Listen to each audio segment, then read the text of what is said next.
Check, check, check. Yeah, that's about where we need Sitting in a barber chair, talking about life. There we go. Bonnie Blue, how are you? I'm good. It's so good to see you. It's really good to see you. Why not? We've been talking a little bit already. I know. I haven't seen you since the fucking podcast. I just realized that driving over here. I was like, holy shit. And that shit went so fast. I think everything went fast. It's in fucking a way. insane. You know? Yeah. 2.5 years. It has been that long, huh? That's nuts. That's fucking insane. And we've definitely talked. Yeah. You know, just on Instagram or whatever, but Yes. it's definitely been that long since we've seen each other. And that wasn't the intention. It kind of never is, though. You know what I mean? With anyone. It just, life keeps going, you know? But how have you been? Everything good? I've been good. Good. Yes. You look like you've been good. Just even online, you know what I mean? You look like you're flourishing. You know what I'm saying? Yes. Good. I feel good.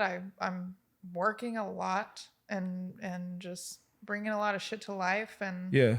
You've been traveling a lot, too. Yes. Yeah. You were in Hawaii. You were in New Orleans. What was yes, I have to say, thank you. By the way, Hawaii is one thing. Thank you for the recommendations of there. Course. And I was able to actually drive pretty much all around the island, which was cool because I met up with one of my friends, Brooklyn. She flew out. She lived there growing up. So we went to her family's farm. That's like a place where they shoot movies and stuff. Okay. On the west side, maybe. Was it Kulua Ranch? Does that sound? Yeah. Jurassic Park and shit. Yes. Yeah. I love that place. And then my friend Turtle. You know Turtle? I know a couple guys named Turtle. As funny as that is. I'm not sure if it's the same Turtle. He's actually the reason why we ended up getting a show out there. He lived there for a couple years for work. And so I was just planning to go for a trip for my birthday, and I hit him up and I was like, do you know any venues out there that I may be able to rock at? Yeah. And then he's like, he hit his homie up, and the next, they set up a show at Next Door, which was really cool. Awesome. And it was like their first show. Like they had a weekly going for years and then shut down for the pandemic. But the show that we did out there was like their first show back. Oh, dope. And it was a couple of the host birthdays. And it was technically my birthday a few days earlier too. So how was the turnout? Nuts.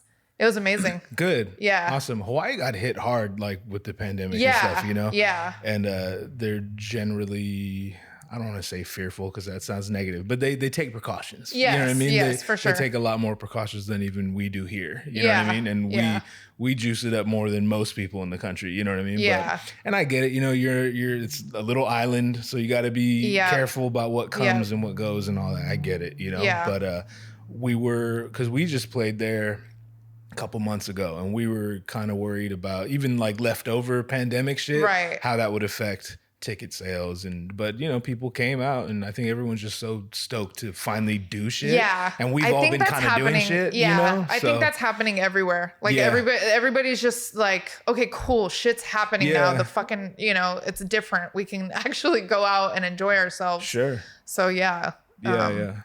It was a crazy time though, because I had just stopped drinking a few nights before. So it was my first. I wanted to talk about this too. Okay. Yeah. It was my first show. It was my first show in a while in general, but it was definitely my first show at a bar, you know, just being around a bunch of where alcohol is. Really drunk people. It wasn't like, I wasn't necessarily struggling like I wanted to drink, because when I made the decision to not drink, I already made my mind up. So that wasn't really an issue.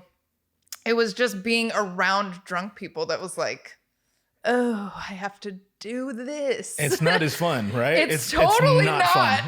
It's not fun. It's not at all fun. And I'll tell you, that's why when you told me you're not drinking right now, and you were like, but you can drink twice as much. I'm like, I'm not going to be the drunk guy with the sober guy who's annoying the sober guy.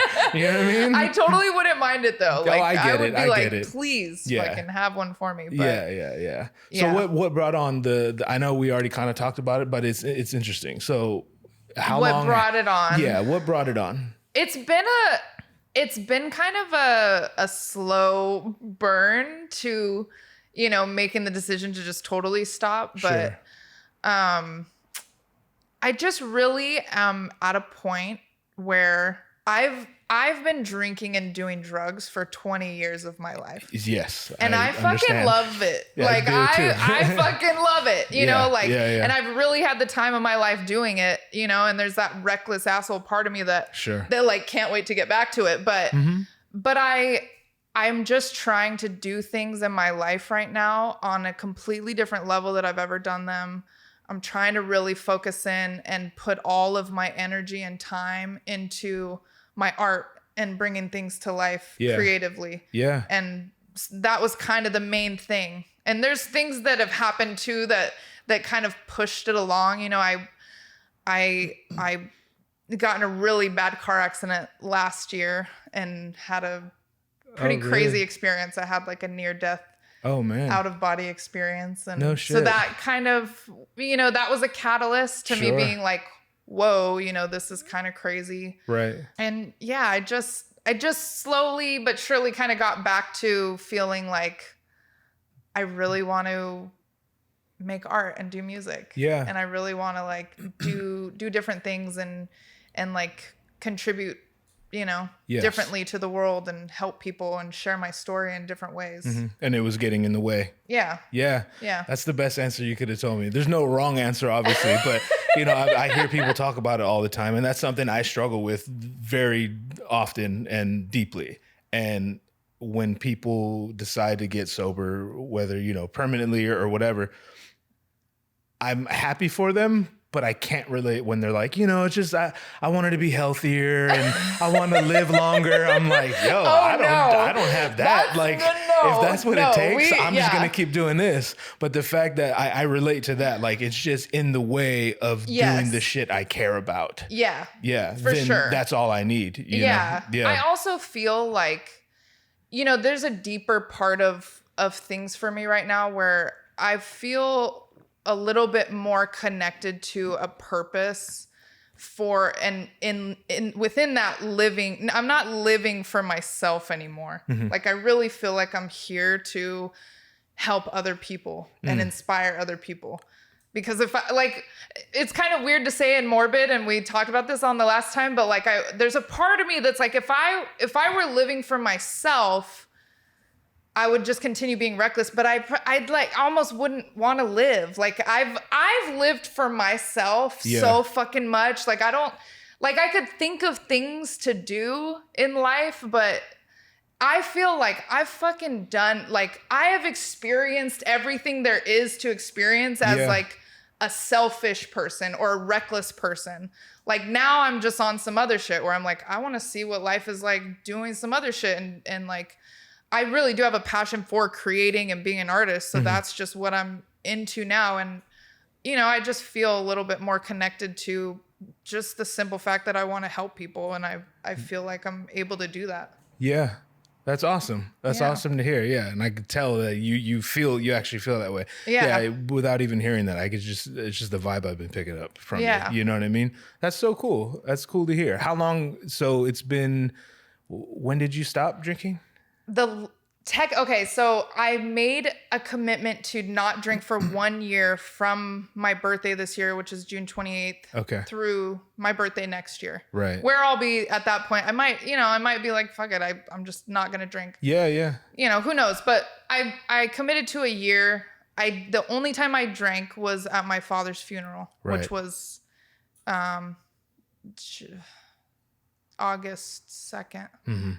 That's a good pass. I think that's a valid pass. Yeah. So your dad was Irish, like, right? That was that was definitely like I'm drinking in his honor. Like, sure. He was a whiskey drinker, and you know. I do. One of his friends. One of his friends brought a bottle to put in his casket, and me and his wife and some of his friends all took a drink before. That's beautiful. You know. Yeah.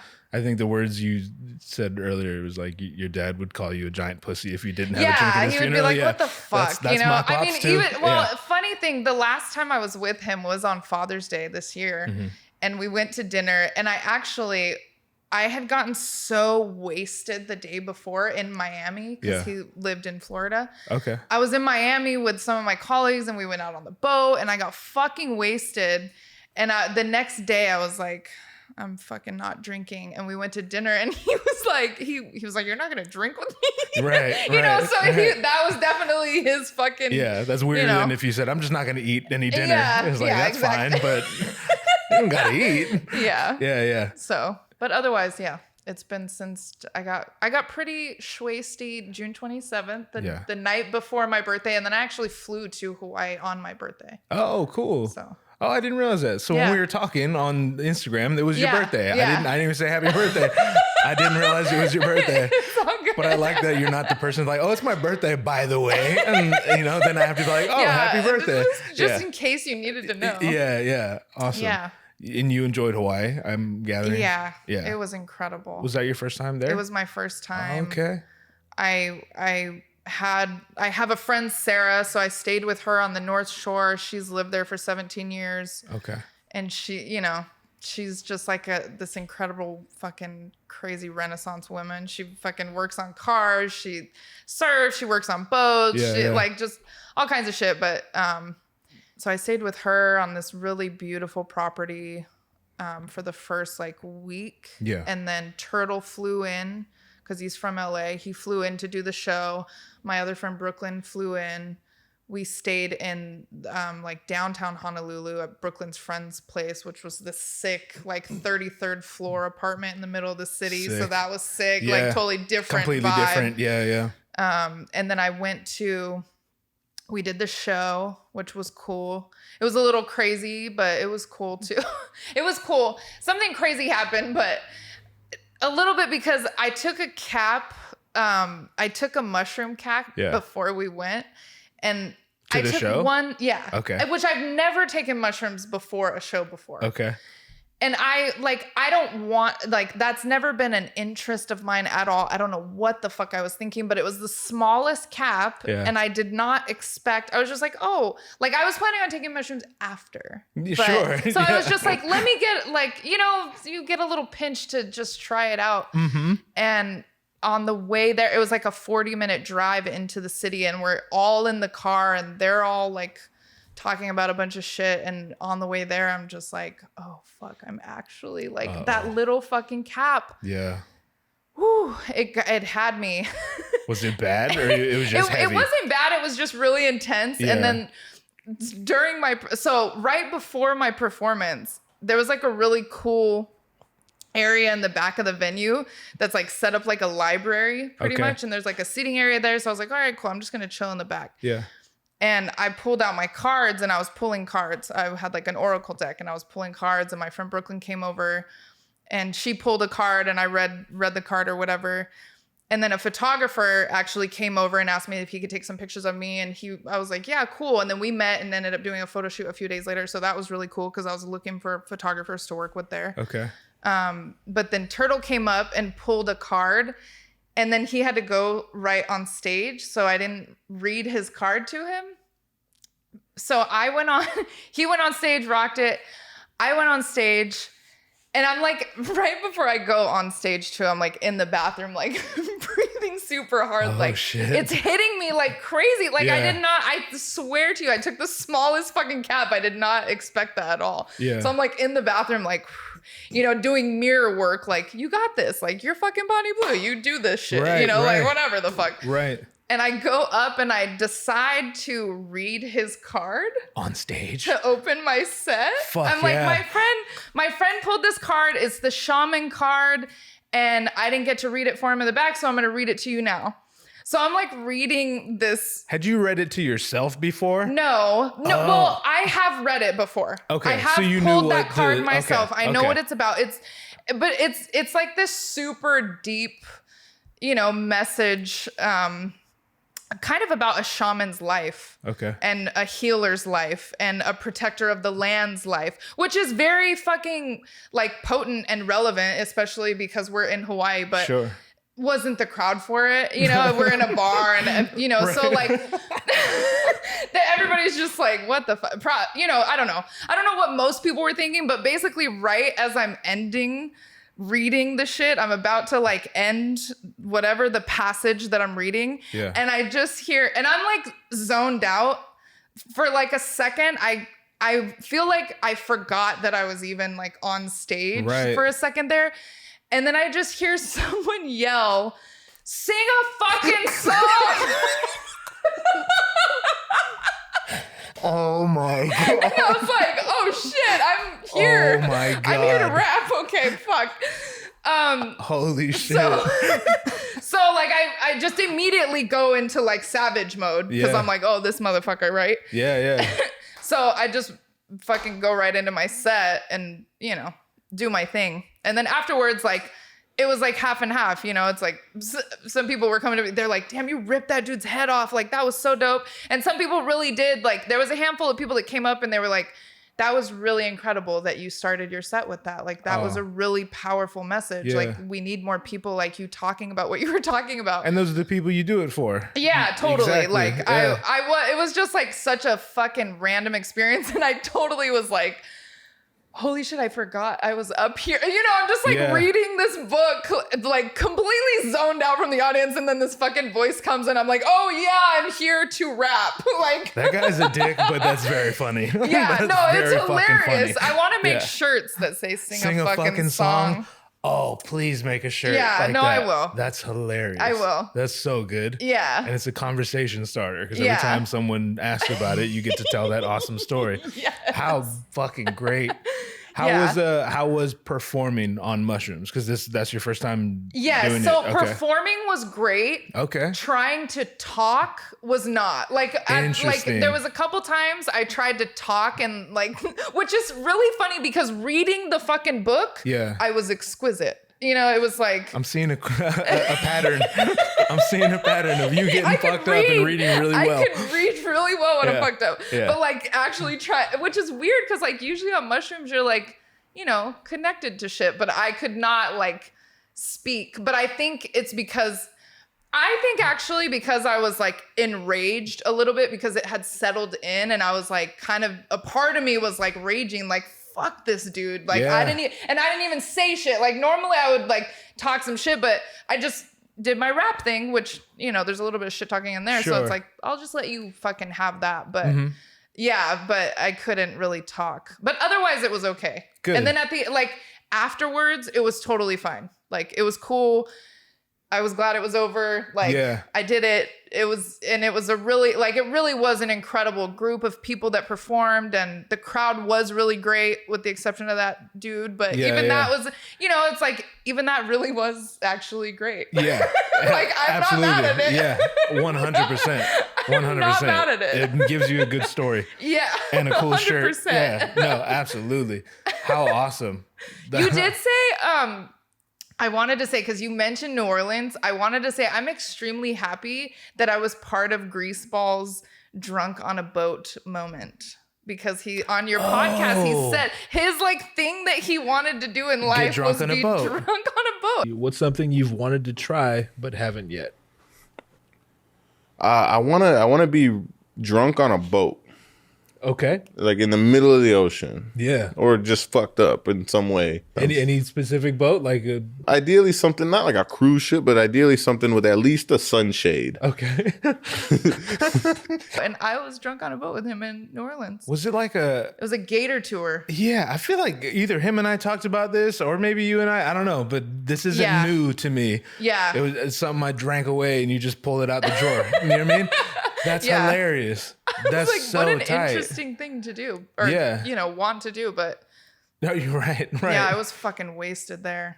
How was the Gator tour? I've never been there. I honestly don't really remember it. Okay. Like, I remember I was trying to... The night before the Gator tour, I stayed up all night drinking with fucking Hollow Visions until the sun came up. Then at 6 a.m. when the sun came up, we went to the liquor store and I got myself a bottle of Hennessy. Yeah, you did. And he got a fucking 6-pack of beer or something. I remember taking the bus. Like, we took the bus somewhere to somewhere. And I remember, like, being on the bus and drinking the Hennessy and, like, being all rowdy. Being like, fuck yeah! You know, like, fuck yeah! Yeah. And then...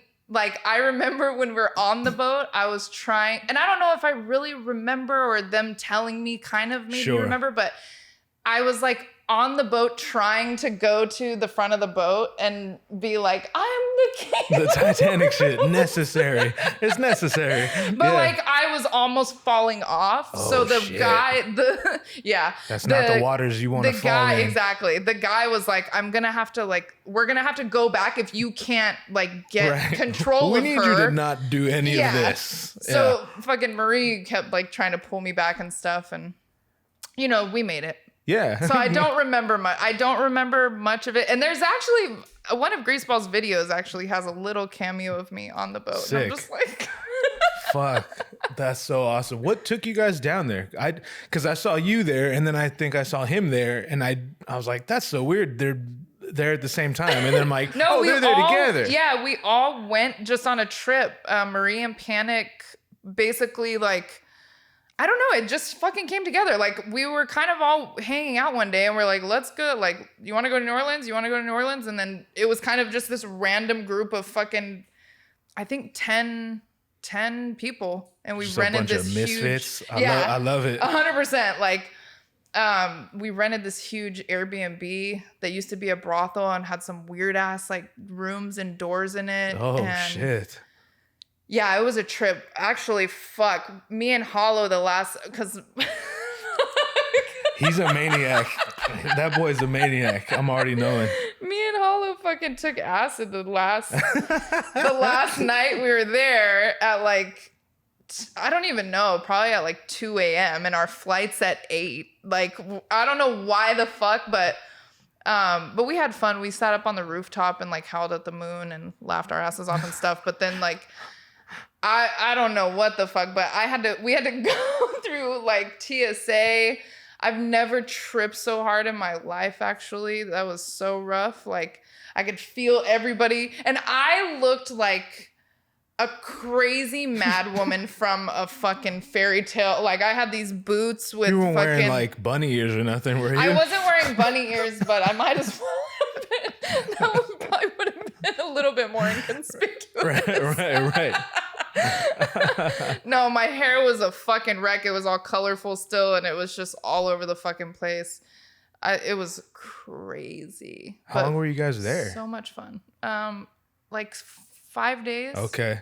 Yeah. Damn, that seems like it was perfect like amount of time. Yeah, it was. Yeah, At the end of it, it was like, all right, we're ready to fucking go home. For it was sure. A slow.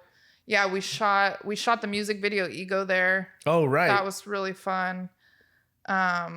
We ended up at where you see Hollow in the astronaut hat. Yes. We ended up at some person's house and he had a bunch of cool shit everywhere and like costumes and shit. So we were chill, like, yeah. Your life, yo. Your life. So that bitch had the time of her fucking life, you know, many times over. Yo, for sure. You always have some stories. Yeah. It's great. I remember the story. You were in Korea, I think, last time we talked. Yeah. Oh, where else have you been? boy. Have you been anywhere else since Egypt. we've seen? It's like the other one that, I didn't know you went to Egypt. Yeah, I went there last November. How was that? Fucking incredible. Really? Yeah. I've never been to Egypt. Yeah. Okay. I really fucking connected with just the idea that we are all just as powerful and our stories are just as important as any god that has a temple in Egypt. Like, to put it simply, like, you know, there was something about that that resonated with me. Like my story is just as important to tell. Everybody's story is just as important to tell. Like it's like people idolize things and we marvel at these things, but the reality is that like we are all just as powerful. Right. We can build things just like they did fucking thousands of years ago. Yeah. And our stories are just as important. That's one of the things that that's awesome. It was a trip. Yeah. Why did you go to Egypt? Just to go to Egypt? So yeah, pretty much. Yeah, pretty much. Awesome. That's the only answer I needed. Why not? Yeah, you know? pretty My much. whole life is why not? Yeah. Literally. Okay, so end of 2020, I was supposed to go to Egypt with a group of people. Okay. And we had flights booked, but like a week before, the flights got canceled and we just decided not to rebook them. And there was like hella shit going on at my job at that time. So I felt like, oh, I don't want to go now, you know, like I don't want to lose my job, which is like, now I'm just like, I'm going to do whatever the fuck I want. And like my job's still there every time I come back. So it's totally I get that. Yeah. It's been an incredible fucking, what is that called? I don't know. Realization. Yeah. That shit's always gonna be there. Sure. And if not that one, another one. Exactly. You know? Yeah. No, I feel you. So yeah, ever since I was little, Egypt was always one of my places in my mind that I wanted to go. My mom's friend when I was like 7 had gone to Egypt, and I remember seeing pictures and just being like, yeah, I want to fucking be there. Yeah. So it kind of started in 2020. I started talking with One Below. He lives out there, and he's posted many times, like, if anybody's coming out here, feel free to hit me up. I'll help whatever you need, hosting or like he showing lives you. there from Binary? Yeah. One Below? I didn't know he lived out there. Crazy. Okay. I think he's lived out there for like, I want to say like 7 years. Maybe. No shit. I didn't know that. Yeah, I didn't know that either until we started talking more about it. Like I thought, I don't know. In the beginning, I thought that I don't know what the fuck I thought, but yeah, he lives there. Oh, my bedtime is set for 10 p.m. Look at that. Your bedtime's set for 10 p.m. I don't really know how. Well, yeah, whatever. It's just like some I phone set shit? it and I just have never changed it. Oh, what happens when it reaches your bedtime? Like your phone? Yeah, locks? it just goes on to like do not disturb, I guess. Oh, interesting. Yeah. I'm gonna set my bedtime for 8 a.m. so I don't get disturbed all day. You know, I didn't know that was a thing. Interesting. So I actually like it because the alarm that wakes you up is different.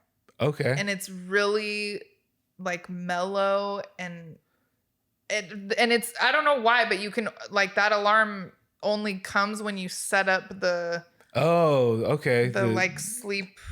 Interesting. Sleep and wake up thing. Yeah. It's like a different thing than setting an alarm because the alarms, those fucking like, dude. Like that is not good for you. Anger immediately. Yeah. Rage. Like that as is soon not, as I wake up. Yeah. That's not the fucking vibe. Yeah. So yeah, but okay. I set it a long time ago and I've never changed it. So now every day it just says, it's your bedtime at 10 p.m. And I'm like, I literally never go to bed at 10. But yeah. Oh, for sure. I just leave it on because I like the alarm. So you were in Egypt for how long now? Egypt. So last year, basically, the trip never happened in 2020. It was, and it was still in my mind. Last year, I was just figuring out of somewhere to go for Thanksgiving week. And I was going to actually go to Hawaii, but that didn't work out. And I kind of decided last minute to go to Egypt. And I hit up One Below and I was like, are you available? Like, does this work if I come out this time? And I fucking booked the ticket and went out there. And I was there for 12 days. Wow. And stayed in Cairo for like 5 days. Went to the pyramids and went to the Muhammad Ali Mosque. Oh, shit. Which was really incredible. Went to like the bazaars and stuff. We went to One Below studio in the hood. Okay. Yeah, it was funny. His homie from Utah, which was like this big white boy too. We're like walking through together and then he tells us afterwards, he's like, yeah, just so you guys know, we're in like the most dangerous area in Egypt. Like, just so you know. And I'm like, I'm aware of that because I can tell the way that people are looking at me. Plus I'm like, I have like jewels on my head. And I'm like, I probably shouldn't have done this extra shit coming here. But he's very well known and respected. So like people watch out for him and the people that come with him. But he's like, if you guys were walking around here by yourself, fucking good luck. Yeah. But yeah, we were in Cairo, went to the pyramids. Pyramids was cool. It wasn't like this crazy energetic or spiritual experience because we were bombarded with kids and people. Oh. Like kids were just asking us to take pictures with them the entire time. Oh shit. And the people that have the camels and stuff were trying to like sell us shit basically the whole time. Like a tourist trap so, kind of a thing. Yeah. So it wasn't like the pyramids for me. It was like, it was cool to be there and see them. And, you know, it was incredible. We went inside one of them. I didn't go to the top because I almost fainted and was like, I'm not going to, I felt like if I had kept going, I probably would have fainted, and I just wasn't trying to be in Egypt fainting. So, yeah. But it was really like, I don't know, it was really sweet. Like there's just a bunch of kids running up to, he was filming a little bit and like he was rapping and filming and stuff. So they were like taking notice, and my hair is all colorful and we're just, you know, it's like we interesting people. We stand out, you know? So they were just coming up like picture. We were like, all right, you know? Yeah. But then we went to the Muhammad Ali Mosque. That was a very just beautiful place to be. Yeah. And experience a much more calm environment. Right. And then we flew to Luxor. Yeah, we flew to Luxor. That's a city, right? Like it's a city in Egypt. Yeah, it's a city down the Nile. It's like a 1-hour flight. Okay. From Cairo. And we flew down there, got a ride from the airport.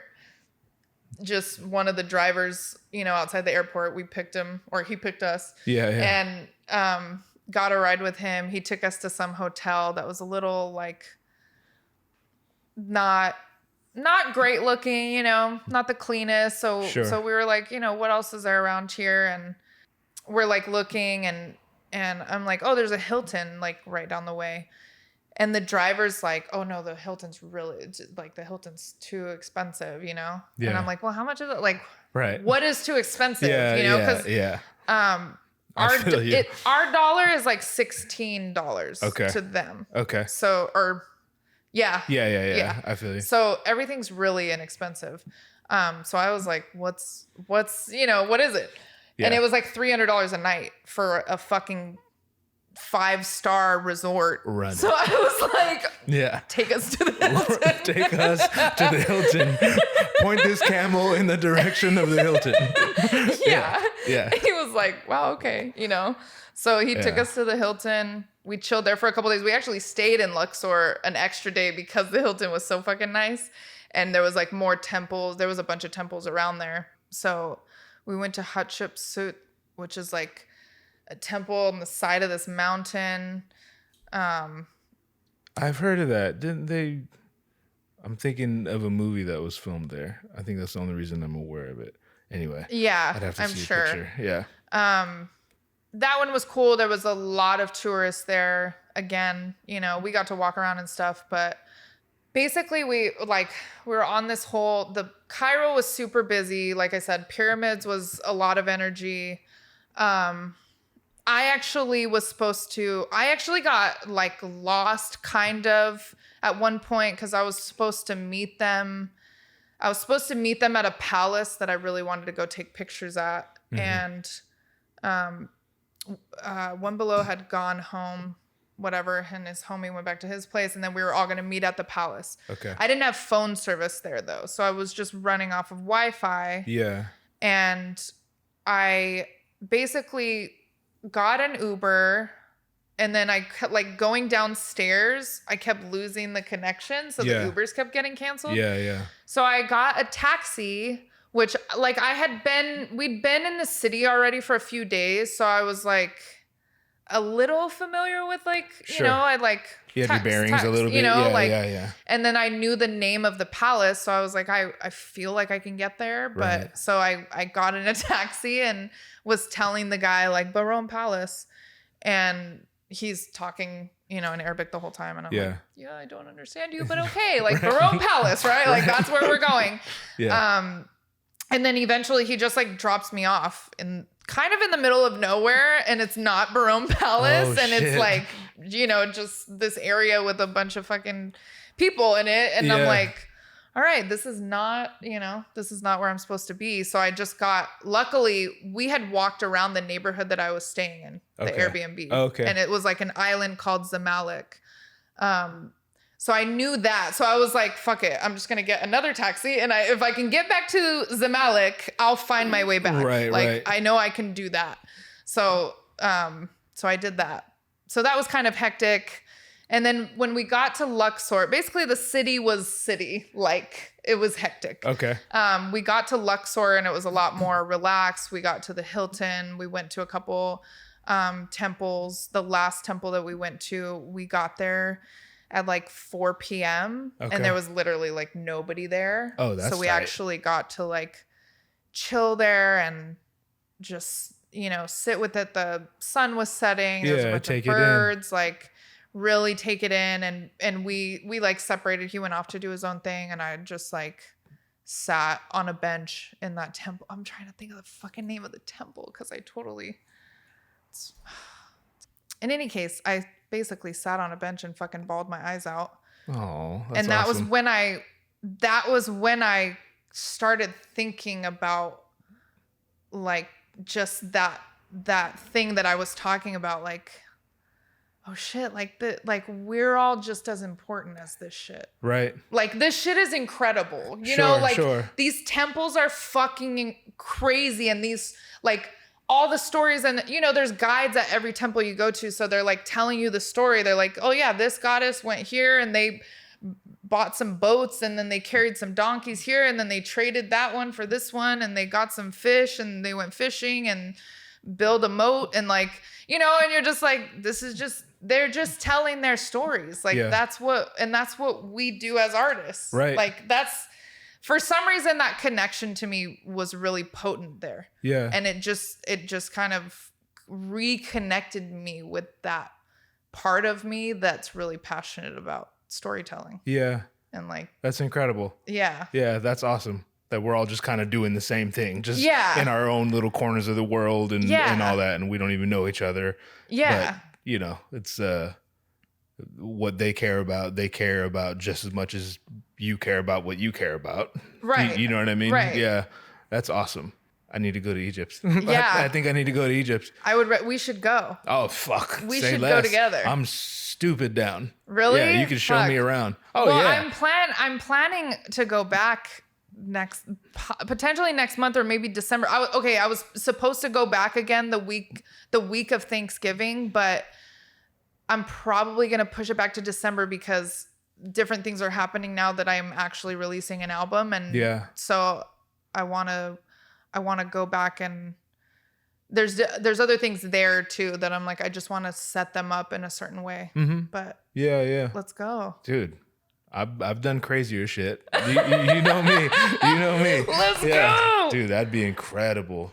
It's funny that you mentioned the touristy areas, because I've kind of always been that way, but more as I'm aging, I'm like turning. It's not like a grouchy old man thing, but even like when I go to the movies or some shit, or concerts or whatever, and surely when you go to like touristy places, like, damn, I've always wanted to see that. That'd be awesome. And then you get there and you're like, oh, that's right, other people are gonna be here.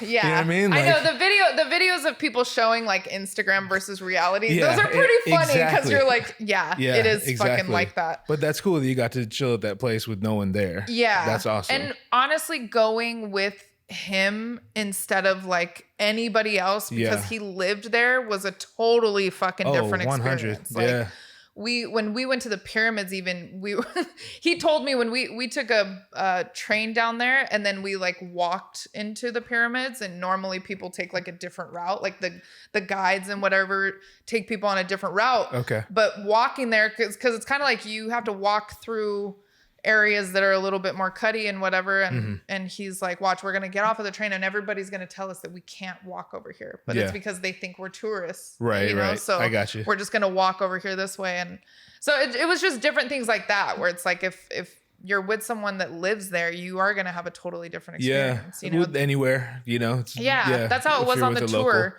Yeah. Too. Like when we were in Korea, we had people that lived there. When we were in Tokyo, we had people that lived there that we were with. So it really is such a different experience. And I now am more inclined to travel and plan trip. Even Hawaii, my friend Sarah lives there. So I went there, you know, like I'm more inclined to travel when there's people there. Yeah. It really is. It makes sense. Especially if they're cool people. You know what I mean? Yeah. Yeah. Because I have people in different places and I'm always kind of trying to balance like, okay, I like that you're there and because I get to see you and also you can like show me around, but then like I also hope you're not offended when I kind of want to not be with you. You know what I mean? You know what I'm saying? Yes, definitely. Like, are you cool if I just don't see you for a day? You know what I'm saying? So yeah, if you could find people like that, it's the best. People know. PSA. Please don't get offended when I tell you to fuck off. Just kidding. No, I'm definitely like I'm a notorious recluse. Is that the right word? Yes. Yeah. I need my solitude. 100%. A lot. I relate to that, and I think there's two ways to look at it. Or isolation. I need my solitude and isolation. Like full on. 100%. I'll go even crazier, quicker, without even realizing it. Because I'm too busy, like, trying to be. You do this in front of people, you know what I mean? And then you just like worn the fuck out after. It's I think because we do shit like perform on stage and do podcasts and put our heart and soul out for the masses to ingest, you know? You wouldn't necessarily think that people like us are that way, you know? Yeah. And not everyone like us are that way. So that's even weirder. Right. You know what I mean? And it's like the introvert versus extrovert. Exactly. Some people feed off of that and some people are drained by it. And it took me a long time to kind of realize that and really accept it and apply it to my life, because there are people who I see doing things that it's not so much what they do, but it's the amount that they do. You know what I mean? They're just always on. Always on. They're constantly grinding and working, whatever. And I'm like, okay, see, I just have to do that. I have to do that. But then when I fall short or I burn out, I feel like a piece of shit. But I'm like, no, you're just not that way. You do things good the way you do things good. And that's how they are. You know what I'm saying? Yep. That's interesting because I look at you that way. See, and I look at you that way. That's so fucking interesting. Exactly. Yeah. What a trip. Yeah. People have said that to me. I'm like, dude, I could fucking. No, I for sure do. Cause I'm like, fuck, I have been trying to really figure out, like from the beginning of the year, I knew I wanted to finish another album. Like, it's already been in the works for so long, just bits and pieces, but I knew I wanted that. I know I want to have my podcast ready by the end of the year. I already have like 12 episodes ready to go. So I technically could release just an audio first season or something, and then my boutique and stuff. But the reality set in that like with a podcast, it's not just like recording the podcast. There's a lot. There's a lot that goes into it. Yeah. I recorded, like, I take the shit everywhere I go. And now I'm starting to do it again because I'm like, why would I stop? Like, I love interviewing people. I love sitting down and having conversations with my friends or artists that I connect with along the way. So I'm like, I shouldn't stop that just because I haven't figured out the flow of the editing yet. Like, I'm just going to keep doing them. Yeah. So and the rest will come. It's like it's like a learning curve of like, oh yeah, you have to do all this shit too. You have to do the fucking clips of the videos to promote it and like all that extra shit too. It depends where you want it to go. You know what I mean? Yeah, it just depends. Like that is actually my favorite part of it. Making the clips and stuff. That's my favorite part. This is taxing unless I'm with someone like you or like someone I actually know. You know what I mean? Yeah. But I figured that out too. Like, I'm only having fun when I'm talking to people I know. Yeah. And sometimes fun will sneak its way in there, you know what I mean? But I'm not fucking Larry King. I don't want to like interview someone who I don't really know. Right. You know what I mean? And then and I finally realized, oh, you're not having fun because you don't know this person. And you know like what I'm saying? Trying to get something done instead of just being chill and having a conversation. Exactly that. I'm a little bit of both. Like I do like talking to people that I don't personally know because I am really fucking fascinated with the way that people live and the way that people create and the way that people, you know, like whatever people are comfortable talking about too, you know, like I've only interviewed, I think I actually only interviewed one person though that I didn't know. And he's a poet that I saw on Instagram at like an open mic live on Instagram Live. It was like a poetry night. Okay. And I saw him perform and I just decided to interview him in New York. And it was a really cool interview. What's his name? Is he Persian? No. Okay. Never mind then. That's cool. Cause I know someone. Robin. Okay. Fuck. I forgot. I was like, fuck. Okay. And his page, Robin, the poet. And then he has a page called Missing Frames. Okay. Where he puts his poetry with pictures. Awesome. It kind of looks like they're from movies and stuff. Okay.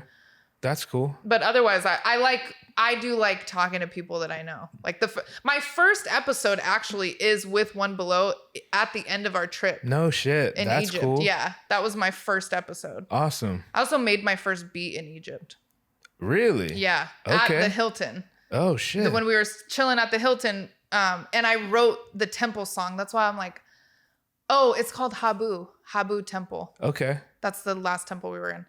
I wrote a song called Temples. It's on the album. I actually wrote it to one of his beats initially, but it got changed and that beat's being used for something else. Okay.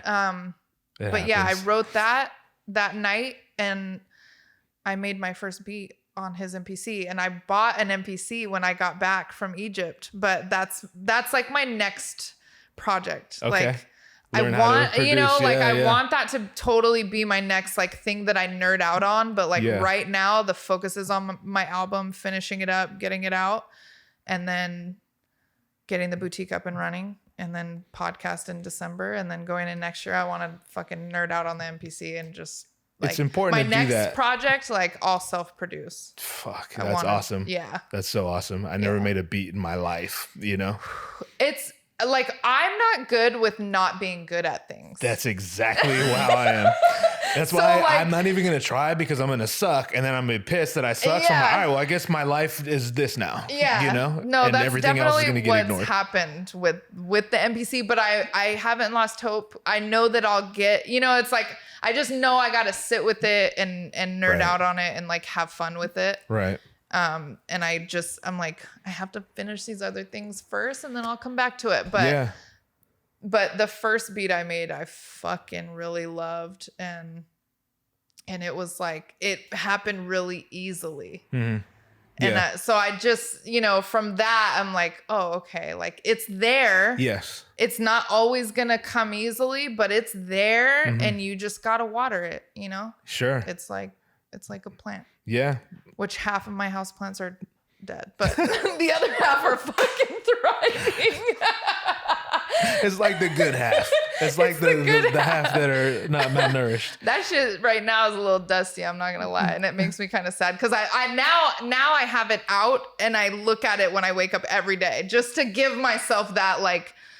It's just sitting there waiting for you, bitch. Like, I'm waiting for you to fucking play with me. Yeah, yeah. Because before I was like, it was in the box and I just kind of had it tucked away. But now I'm like, no, I look at it. I know it's there. I'm coming to you, baby.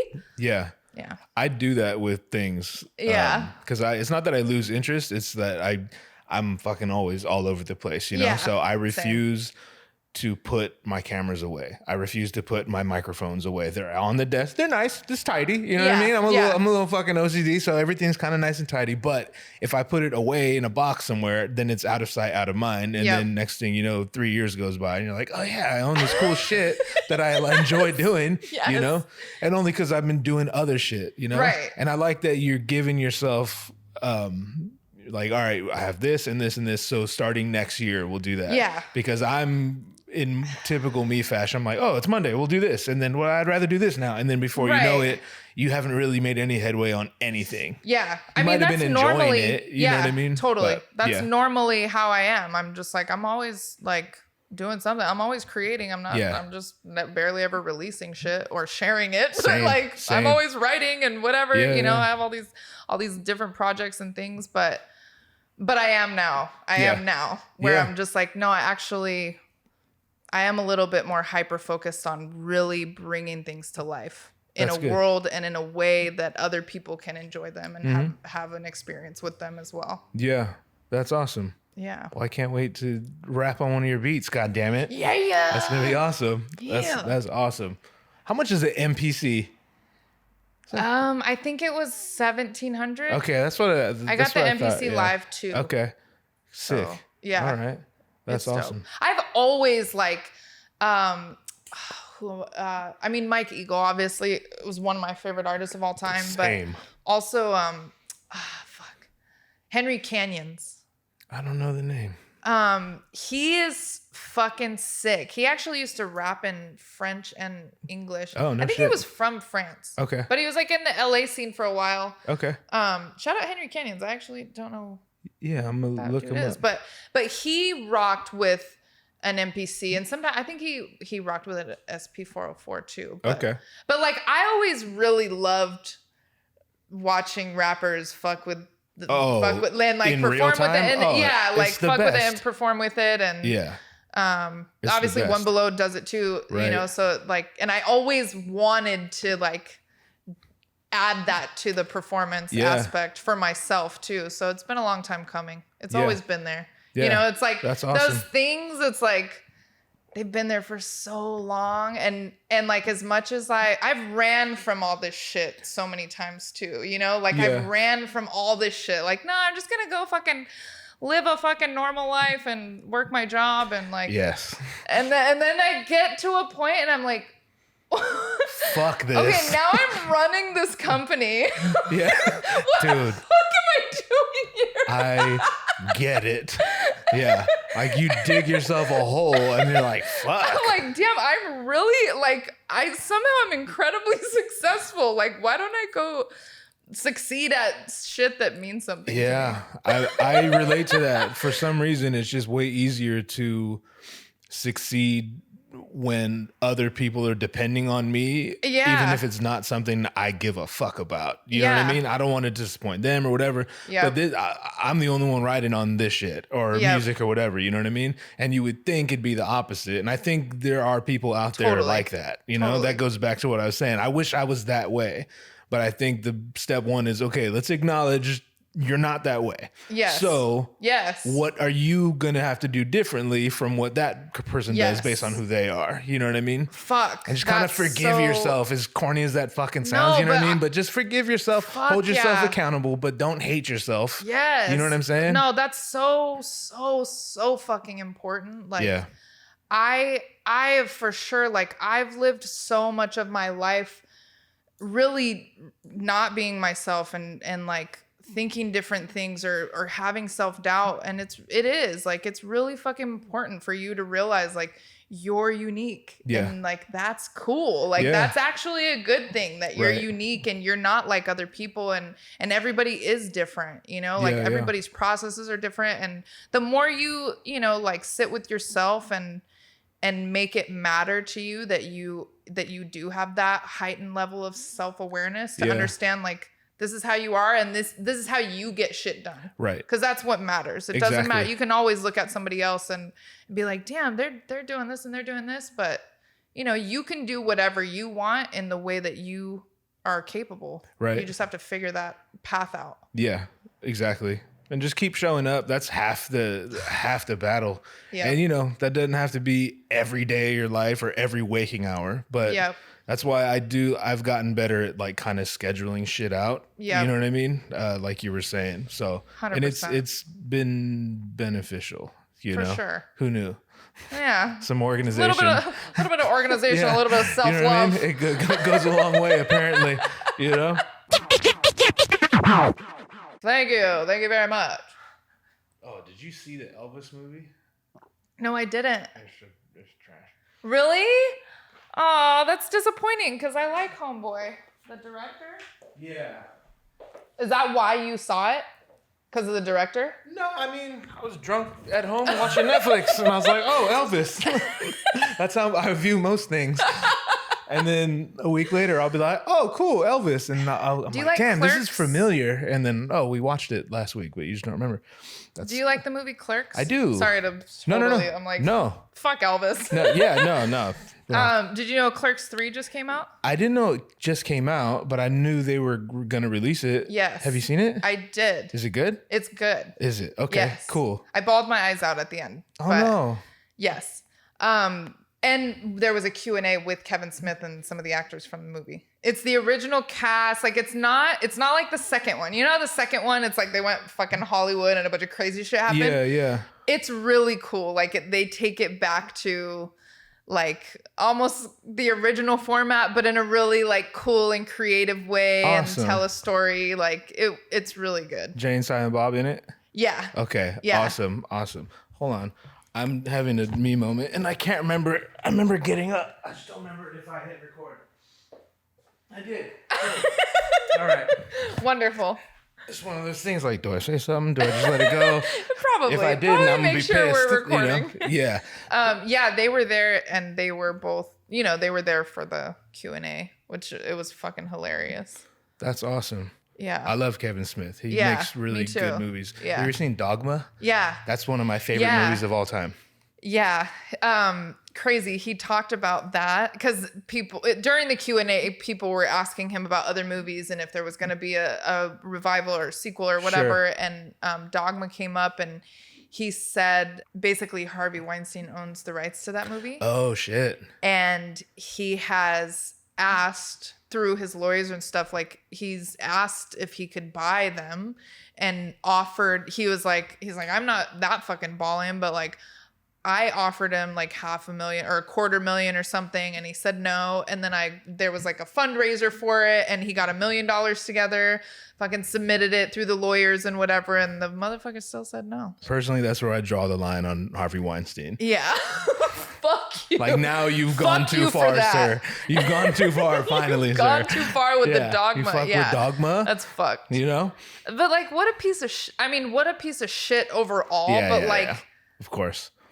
Yeah. Like really, that's bro? Just some ego shit. Like that's just some gatekeeper ass ego shit. Exactly. Like fuck people like that. Yeah. Ugh. Yuck. Well, that's too bad. Yeah. I don't know. But yes, I've seen it and it's amazing. Yeah, it's one of my favorites. Yeah. Alanis Morissette is in it. Yeah. It's like my wife. Oh, really? I love so her. Oh my God, I love her. I actually am doing I don't know if I should talk about it, but I'll just say I'm doing a music video that's inspired by one of her videos. Oh, I'm so intrigued. Yeah. Sick. Yeah, that's she was awesome. Definitely one of my favorite artists growing. I mean, I was a kid, in the 90s. Yeah. But for sure, her, yeah. Yeah, people are usually surprised when they hear I'm like a that's Alanis an interesting Morissette. one. Yeah, it's just kind of nostalgia. Like I just grew up listening to. Yeah.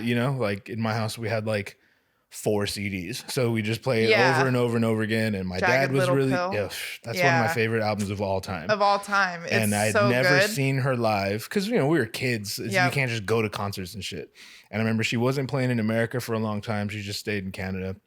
I just kind of like, without even realizing it, just assumed, I'll never see that person ever, And then just recently I saw her at the Greek Theater and it was fucking amazing. She did a set? She did a full, it was her show? It was her show. That's she did sick. The whole album. She did all the other albums. It was so fucking awesome. It was so great. Yeah. Oh. I had a couple people recently, they went to see Stevie Nicks and I was like, that's fucking cool too. That is fucking cool. That would be incredible. Yeah. Yeah. I really love female vocalists and just specifically like a certain type of rage. Yes. That's somehow fucking beautiful. Yeah. Like that, like there's something to that to me where I'm like, that's just so fucking interesting. And it's like when people so sing cool. songs about sad shit, but they're so fucking beautiful. Yes. Like that's how the thing with female vocalists when they have that rage, but it's not like too much. You know what I mean? Yeah, like, absolutely. It's genuine. I I feel you. It's just enough rage. Yeah. Yeah. I fucking love that. And they can still be like like she's hot, you know what I mean? Yeah. So she's not like a dude, spot. you know what I mean? She's not like aggressive, you know what I'm saying? Yeah, Right. the sweet spot, exactly. Yes, you gotta find the sweet spot. I'm still working on it. Right? No, aren't we all? Yeah. Still let my dick hang out a little bit too much. That's the problem we both have. Yeah, and just the '90s attire was so cool. The plaid shirts, the overalls, the ripped jeans. If 100%. You don't like that, people shit on it. Fuck you. It's awesome. Literally, fuck you. You know, it was awesome. Fuck you. Fuck you. All of you. You know? Literally. Yeah. Go fuck yourselves. Yeah. It's coming back though. Yo, my kid's 15. He dresses like he's in The Offspring. Yes, he does. Nuts. It's crazy. He bags on me for like wearing tighter jeans. I'm like, fuck you. I've already done what you're doing. The literal like whole. I know. I'm still rocking the skinny jeans because I am too. I can't do. It's weird because I'm 5'6", which is like kind of tall for girls, but like my legs are really short, so I can't do like the pants that are like wide. Like it just doesn't work because my legs are short. Like my friend's 5'4". Okay. And we have the same length legs. Like our hips are at the same. Oh, interesting. So my legs are short. I have a bigger torso. Interesting. Like, it's like a weird thing with jeans. Yeah. I gotta stick to the skinnies. No, I get it. It's just a better look. I don't know. You know what I mean? Or super wide leg. Like that one extreme or the other. I feel you. I totally feel you. I have a friend, an old friend. His name is Chris, and this tall black dude. And this is like back in like the early aughts, like 2002, 03, when everyone was wearing like big ass shirts. But he'd tell girls, he probably could never do this anymore, but he'd like touch my belly button.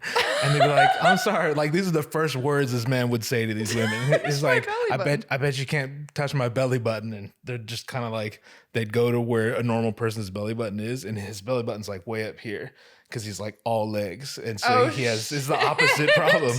You know, so he'd take off his shirt and his torso is literally like this big. It's just like nipples, belly button, belt. You know what I mean? It's crazy. Yeah, I don't know. People like Gumby? See, I should have called him Gumby back in the day.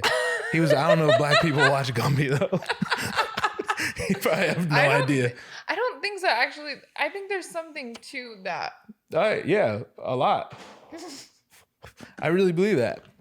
You know, if it all comes down to culturally, we watch different shit. You know what I mean? There's some overlap, yes. You know what I mean? And it's obviously not like a blanket thing, you know what I mean? Yep. But for the most part, you know, every once in a while I'd watch Fresh Prince and he'd watch fucking Friends I definitely or some shit. You know what I mean? Prince, oh man, that's my Bible. You know what I mean? Yeah. I feel like half my personality, I'd be a completely different person if I didn't grow up with Will Smith. He taught me how to be funny. He taught me how to like, oh, girls are awesome. You know what I mean? Like just watching him chase after women. I was like, damn, that looks fun. Like, yeah. You know? Yeah. We're going to do that. Hell yeah. Will Smith's the shit. I read his book. It was amazing. It was really amazing. I didn't read his book. What did you think about him slapping Chris Rock?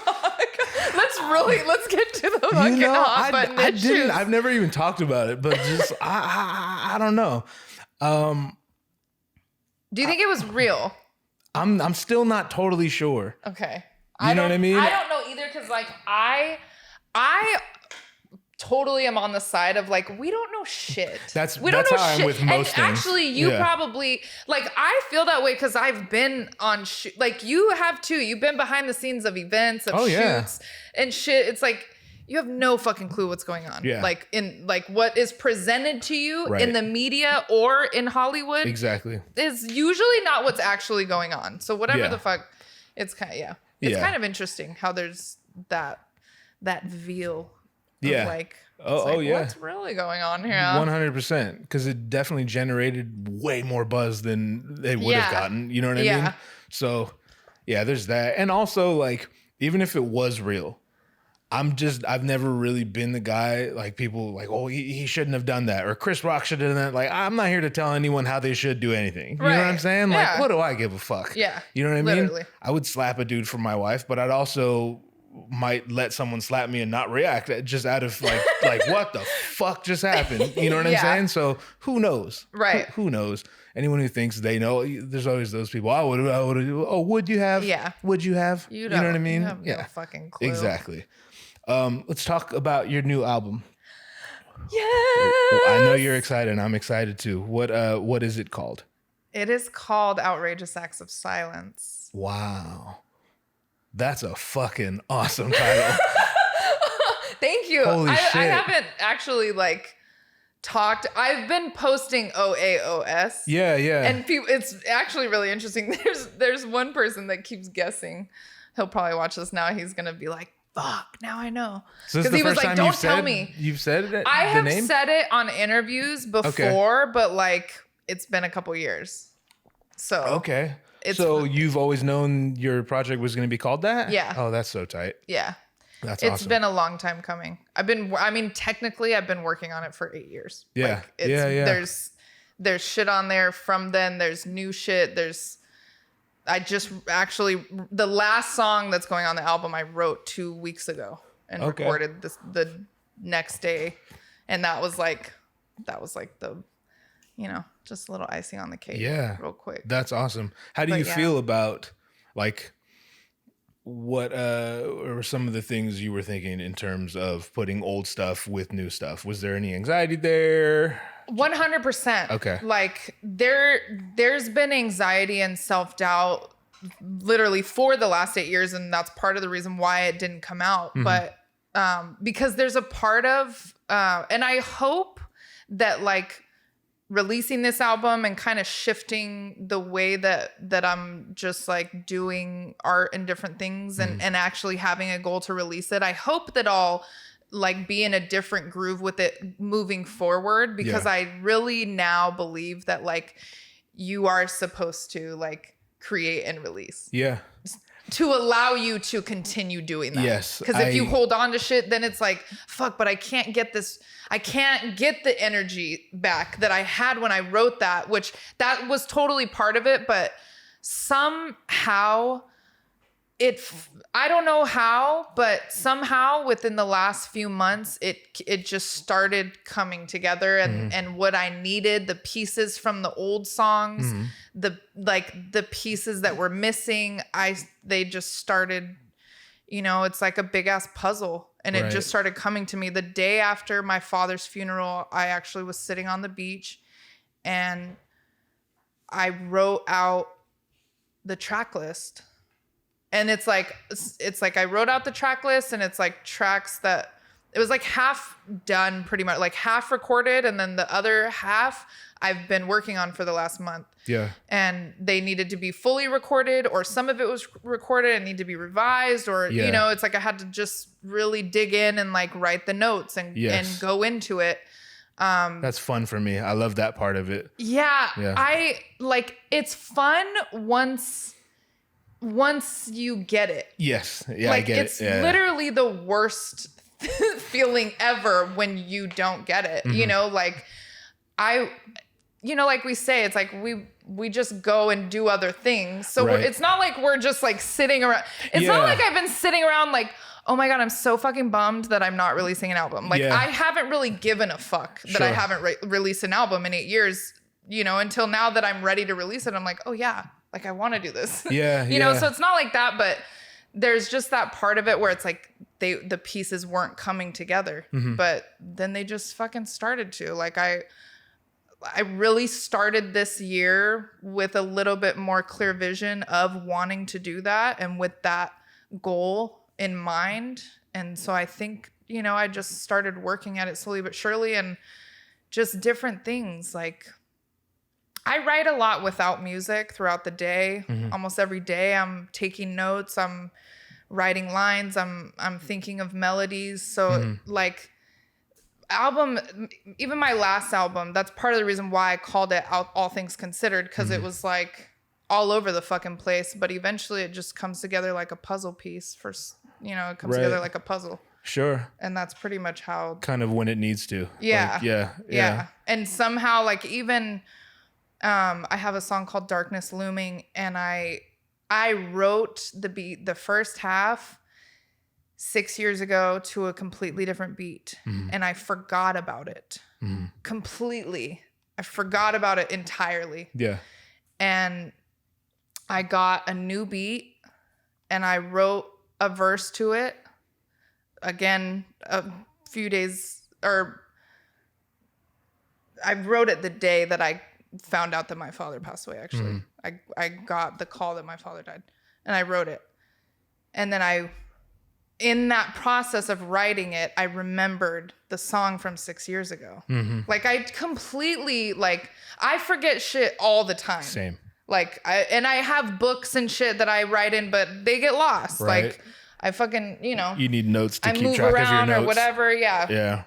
So I totally fucking forgot about it. And then it just came back to life. And the new thing that I wrote and the new beat. And it was just like, that was a really magical one for me. That was like, wow, this shit, you know, this shit was just like tucked away back there. Yeah. And now it's like, oh, it's such like, it means a lot to me. It's like, I don't know what my favorite song is, but that's. I was going to ask. Yeah. That's definitely one of them. Lost My Mind Again. I just heard that today, the thing you put on Instagram. Yeah, I love it. Yeah, I love it. Yeah, it's hard because like there's so much that I love Sure. about it all. And it's so like, there's just different memories for each of them. And to have it all, like to be so close now and having it all come together, like I love it all. You know, It's hard to say it's my favorite, but you know, it's like anything. It's like every day it'll be different. I'll have a different favorite, but yeah, it's cool. It's like, it's kind of this way with everything, but songs are so personal, you know? Yeah. It's like they all become your individual little babies. Do you know what I'm saying? Yeah. And people, just like if you have a child, people are like, oh, he's such a good boy. Oh, he's so cute. He's like, you don't even know. This motherfucker's amazing. Yeah. You know what I mean? Like, yeah. Nah, he ain't cute. He's a miracle. Yeah. You know what I'm saying? Or you just don't, like, I always find it interesting too that you don't know what people are going to respond to, you know, like that's such an interesting process too. But I've really been like in a different place, enjoying my music right now and the album, like bumping it constantly, which I really wasn't like, that's not how it was for me with the last album, which like All Things Considered is my like first baby, and I love it for what it is, but like at the time I was so like, I didn't want to listen to it. I didn't want to like tell people about it. You know, like people, I understand. like, you know, like that. So this time around, it's just such a different experience to be like, I'm fucking bumping my shit. Yeah. I'm bumping my shit. You fucking managed to make something out. you're genuinely proud of. Yeah. That's awesome. There's no feeling like it. Yeah. I can't imagine not doing that. Yeah. You know? Totally. A lot of people don't have that. Yeah. You know? A lot of people don't have that. Yeah. And maybe they don't need it, but I don't know. There's so many ways you could look at that. See, I think that's an important thing too. It goes back to what we were talking about. It's like everybody's life, you know, everybody has different skill sets. Sure. Everybody has a different path. And that's a part of it too. It's like some people are artists and some people, you know, are meant to be inspired by the art, or the art helps them through things. Sure. You know, like that's totally like what's going on here too. Not That's a good point. I kind of like at my core, I kind of have like this hippie shit where I'm like, everybody's an artist. Like art, life is art. You know, like at my core, I feel that way. Like living is art. But like there's a difference, because not everybody can be an artist in the ways that we can. Yeah. You know, not everybody can put things into words. Not everybody can fucking bare their fucking soul and you know, put it in front of the world to criticize, you know? And some people, like, that's what we're here to do. You know, that's what I believe now, where it's like, no, I'm here to do that for the people that maybe want to do it, to inspire them to do it. Or just to help someone through it by listening to my shit and watching me, you know, like a lot of people even in the last year have told me like, your life inspires me. And I'm like, that's fucking dope. Cause I'm over here like, you know, struggling and shit, but like, I'm glad it looks, you know, like whatever you're getting from it. Like I really do like that matters to me, you know, like I really at my core, I want to help people. Like I really, that, cause like, what the fuck else would I, you know, it's like the fuck else am I here for? I do. I understand. Yeah. That's like my like morbid, cynical part where I'm like, if I'm not here to fucking help people, get me the fuck out of here. Yeah. Like, I've like, I feel you. I have like cruised, you know, taken a couple laps. Like, yeah, you've had a life. Yeah. No, I get it. But now I'm here to be of service. That's awesome. And still have fucking fun, you know, like I'm still out here having fun and, you know. And it's funny, the idea that you have this new way of thinking, like you just said, you're here to be of service. It probably isn't a coincidence that you're also finally like putting stuff out, like, you know what I'm saying? Like, it's like this newfound way of thinking has kind of like freed you up. You know what I'm saying? Yeah. I doubt it's a coincidence. Yeah. You know, how many tracks are on the album? It's 14. Awesome. It's 11 songs and 3 spoken pieces. Oh, sick. Yeah. Okay. All right. Any features? Yes. Hollow Visions and Kiddo. Okay. And Danny Zico.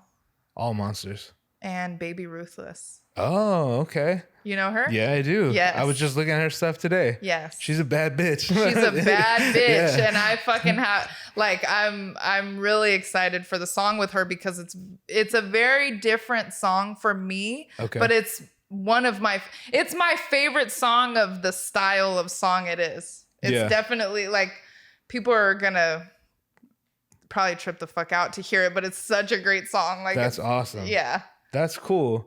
I could hear you guys together. I'm sure it's interesting. Yeah. It's a good song. It's called Bridesmaids. And it drops the 11th of November. 11/11. November 11th. Sick. That's awesome. Yeah. Yeah, I'm not really that guy who thinks about those things, but recently I've been paying more attention to the 11/11 thing. It's just something cool to think about, if nothing else. Yeah. You know what I mean? So I've never told anyone this.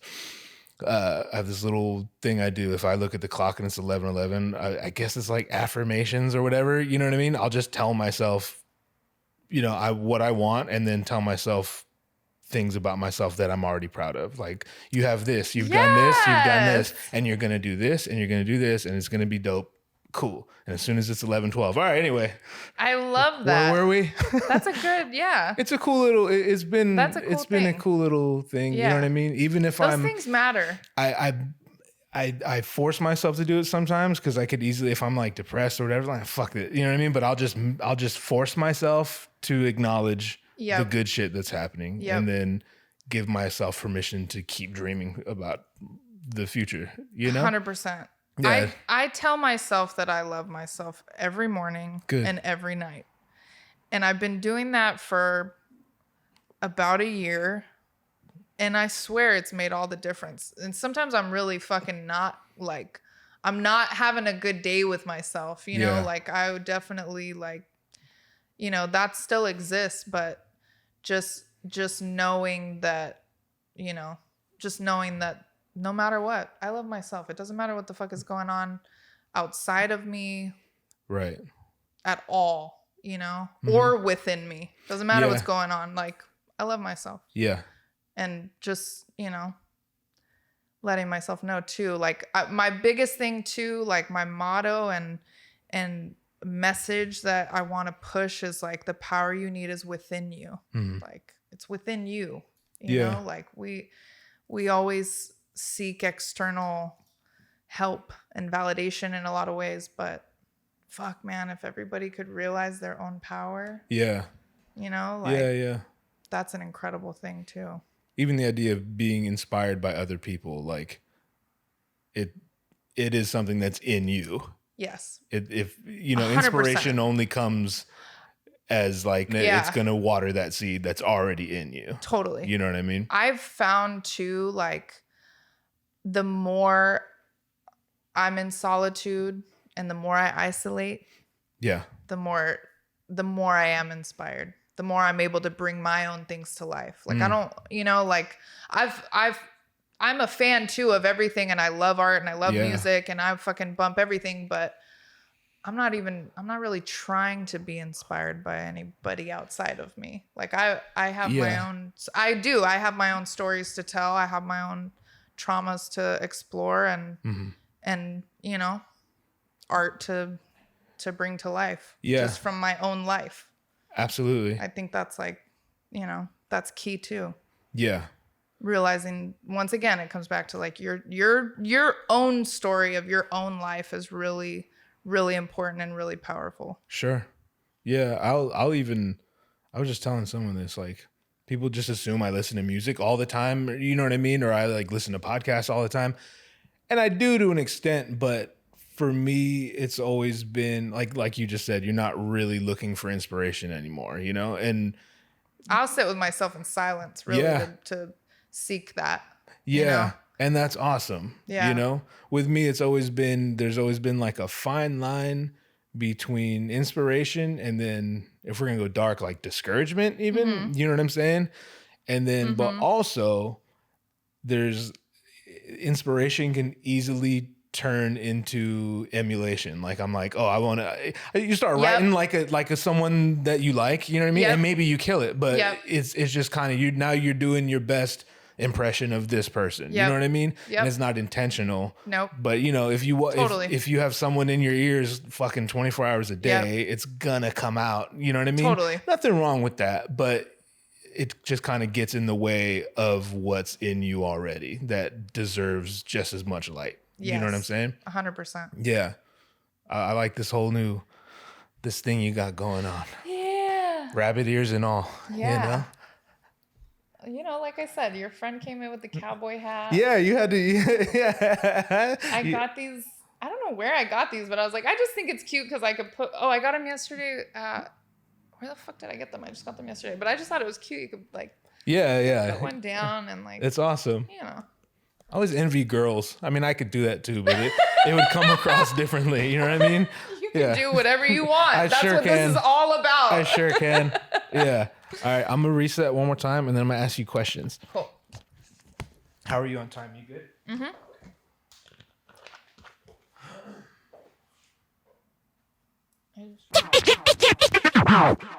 I might be in Montana. I might. You know, though, Mexico sounds way more fucking fun. Yo, do they have alcohol in Egypt? Yeah. They do? Yeah. Okay. Yeah. I didn't drink actually or smoke the entire time I was there. But it's there. It's there. But it's not like... And there's like hashish. Yeah. Oh, wait. I did actually. I took a hit of a joint out there. You gotta smoke weed in Egypt. No, it was. Yeah, I don't imagine so. Mostly sand. It wasn't pleasant. Yeah. It wasn't pleasant. I don't imagine many things grow out there, you know? And I was like, you don't know what the fuck's gonna be in there. I'm gonna be sitting there like, oh my God. Yeah. That dude looks like a Kim. Right. Yeah. Oh, speaking of weed, thank you so much for the presents. Bonnie Blue brought me gifts. What is this? So these are, oh man, I love the packaging. I'm a big brand. Ooh, damn, this shit look dangerous. It is very dangerous. I'm not like a weed guy. Like I'll partake here and there, you know what I mean? You know, it's funny. I was the biggest stoner, like it's always been like before when I was a teenager, I was a bigger stoner and then I turned into an alcoholic, and I've had like different moments of time with different drugs, but like for the most part, I've been a stoner. Consistent. Yeah. That's always been your thing. But I've been working in the industry for the last couple of years and like, it's really bizarre. Like, I don't know what it is. I kind of stopped smoking. And it's so funny, but I get a bunch of free shit and everybody smokes. So I'm like, here. Yeah, that's awesome. Yeah. Just pass it out. Weed agrees with you. Like, do you ever go dark with weed? Well, yes. And now that I'm mostly sober, it hits me a lot differently. Okay. And it kind of does. Well, first of all, I don't like to be high around people anymore at all. Yeah. Like if I do smoke, it's in my bedroom or like on a hike or something. But like I don't like to be high around people. It kind of does just it's but actually I was just telling my friend Janie this earlier where it's like you smoke and you get a little high and you're like, wait, why did you just do that? I thought we were doing good. Like, what? Why did you do that to us? Like, we were doing just fine without this. Yeah, like, what? Yeah. So it's kind of just like, Right. But I think that that's just kind of natural too when you're more sober. Like the things, you know, it's just like it just hits you differently, and then you're just like, wait, maybe that wasn't a good idea. Right. And it's never too crazy because it's like you've been doing it for so long. You already know the process. You know what I mean? It's like doing mushrooms for your fucking 50th time. It's like, okay, what's a bad trip? You know, you're going to go into the deepest, darkest pockets of your brain, but you've probably been there already. Sure. You know? Yeah. I'm really, really bad at psychedelics, stuff like that. Oh, you know what I mean? Yeah. We talked about this. Did we? For some reason, I don't really remember what we talked about the last time. For some reason. I saw Bonnie Black. Bonnie Blue turned into Bonnie Black. Straight blacked out, both of us. Oh my God. Yeah. Yes. Yeah, that's how we got into the Korea story. Oh, right. Yeah. Okay. So you've done them. I've done everything. Yeah. But yeah, I'll generally try anything twice. You know what I'm saying?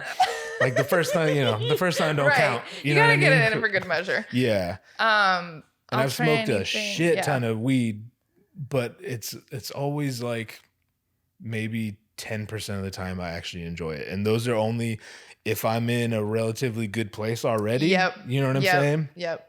It's like the way I hear people describe like mushrooms or acid, both of which I've done, but the way they describe that, I'm like, dude, that's how I feel with weed. You know what I mean? And not a lot of weed. I mean, like a couple of hits of a blunt, and if whatever's in there is coming out. Yeah. You know what I'm saying? Yeah. And, but my most positive experiences with weed they've always just been by myself when I'm writing something. Yeah. You know what I mean? That's my favorite high times. You know, that makes sense. I can't be high in front of people. Yeah, I just get quiet. Me too. I'll say I'm okay, but I'm not. Yeah, you know I'm not. I mean? I want to get the fuck out. I feel really uncomfortable. Yeah. Like I'm usually like sitting, you know, straight up. I'm like, I got my shit. I get high and I'm just like, ooh. Yeah. Oh, 100%. Yeah. It just digs up a bunch of shit that I don't like thinking about. You know what I mean? And maybe that's the problem. It actually, for me too, it makes it a lot more cloudy too. Like I can't write when I'm high. Really? Yeah, like that's the thing too that I feel like has really happened being sober too, is like I have a lot more clarity. Like the flow of things creatively. Yeah. You know, it happens a lot quicker. Interesting. Yeah. Yeah, with me, Drew, lives cowboy here, hat. works here, cowboy hat guy. He gave me a patch. It said, it said, write drunk, edit sober. You know what I mean? And I guess you could apply that to anything. Yeah. So I've just kind of always done that, you know? Like, I remember George Carlin, the comedian, he would write, and then there's a story, he rolls a joint and he's like, all right, it's punch up time. He'll go in there and like make it better. I'm the opposite. Yeah, but I would have to be the opposite. I just let it spill out when I'm hammered. For sure. You know? I mean, I loved drinking and writing. Yeah. You know, like the classic Scott, you know, like that's so funny because it's like shit. I totally, like I was totally like, I felt that like, just give me the fucking scotch.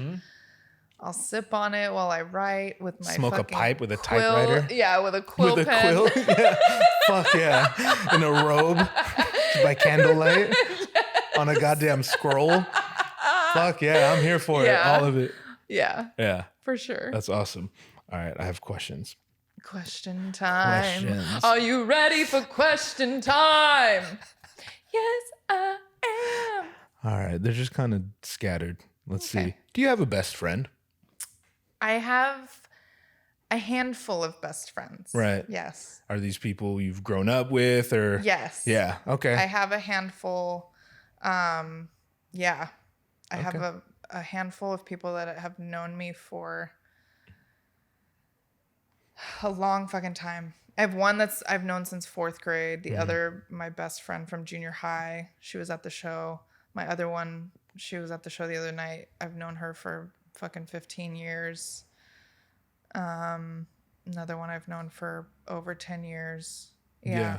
I have a good handful. I'm always curious to see how people respond to that, you know? Yeah. Because some people, Some people are like, yeah, that's my best friend, that guy or that girl, and they have other friends, but I'm so, even if I did have a best friend, I would never say it because I'd feel bad for everyone else. Yeah. You know what I mean? Yeah. But, I mean, it's so funny because it's like, how juvenile is that too? It's like totally. BFFL. It's my best friend. Yeah. Yeah. But yeah, I definitely have a handful. Yeah. And it's kind of the, it's kind of the same thing where it's just like we've been in each other's lives so long. It's maybe less of like the idea of like best friend other than just like we're just lifelong friends. Sure. Like I have those. And they've at one point in time been my best friend, and it's it just evolved. Yeah, for sure. All right. If I bought you a first class round trip ticket to anywhere in the world right now, where would it be? Tokyo. Yeah. You go back to Tokyo. Osaka. Okay. Yeah. I almost went to Osaka. Really? Yeah. Was it awesome? I've never been there. Oh, you haven't been there. Yeah, I've been to Tokyo. Yeah, so if you were going to buy me the ticket, I'd go to Osaka. Okay. I've never been there. Cool. Yeah. All right. I've never even been to Japan, but we got to go there too. It's on the list. It's definitely on the list. Let's see. Oh, I like this one. If you had to write a book about anything other than your personal experiences, what would be the topic?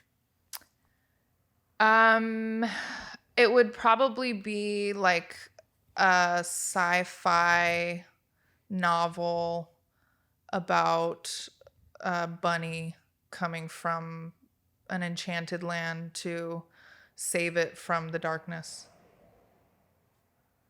Bonnie Blue, ladies and gentlemen. Hell yeah. Well, I have no follow-up.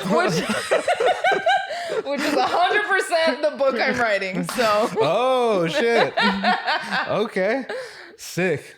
What would be your last meal on like death row? Probably,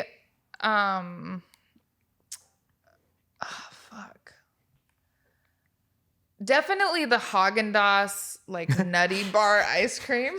Fuck yeah, those are fire.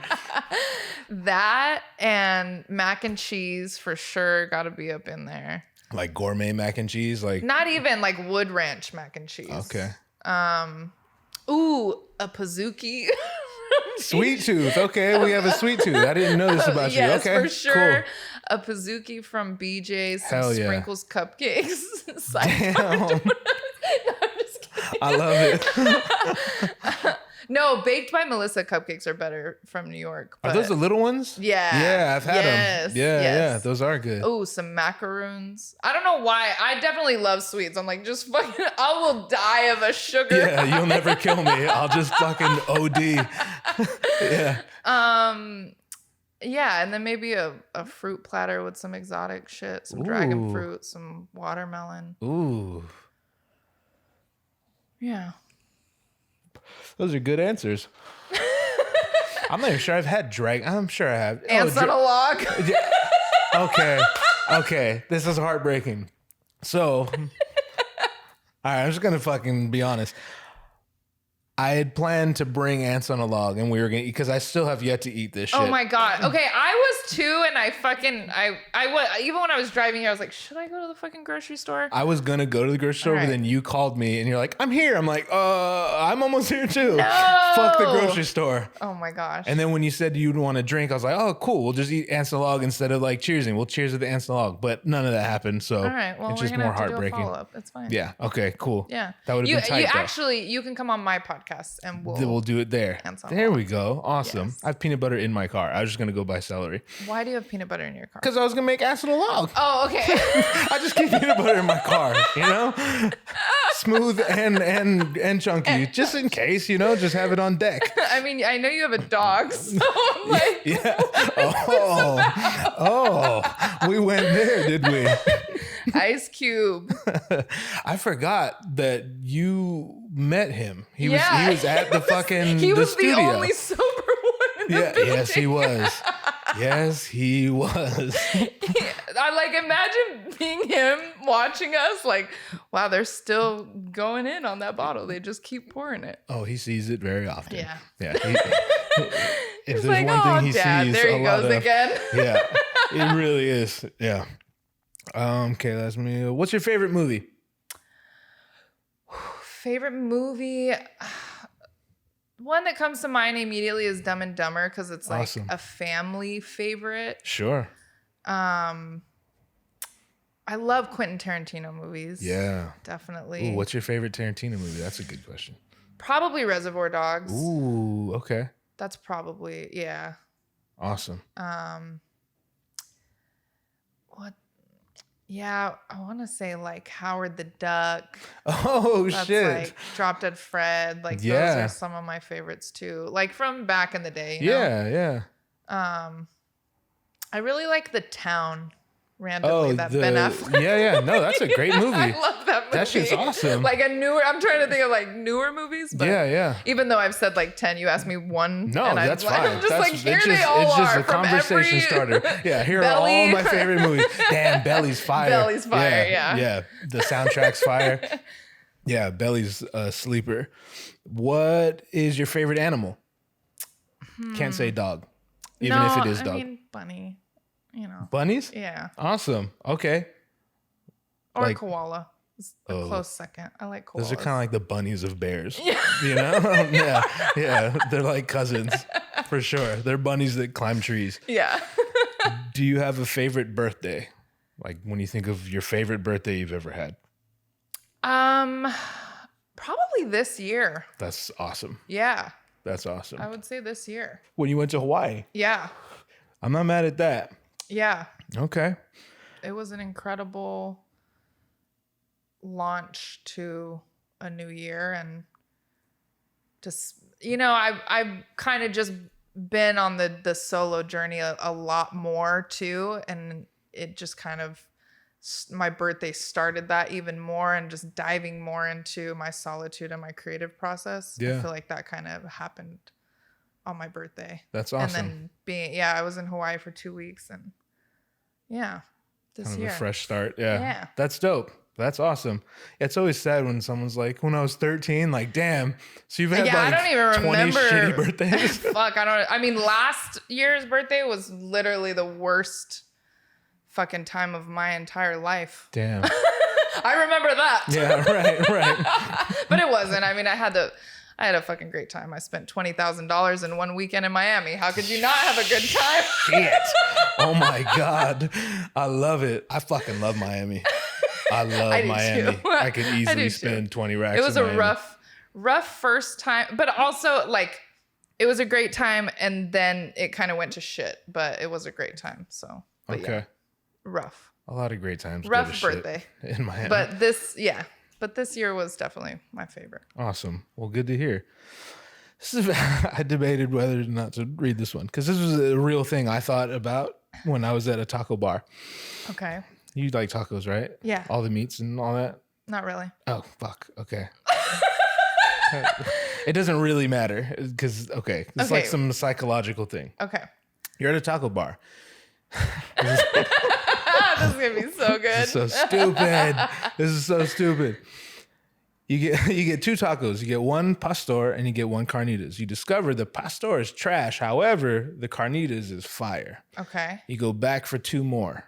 You get carnitas because it's fire, and then you try the asada to try it. Which one do you eat first?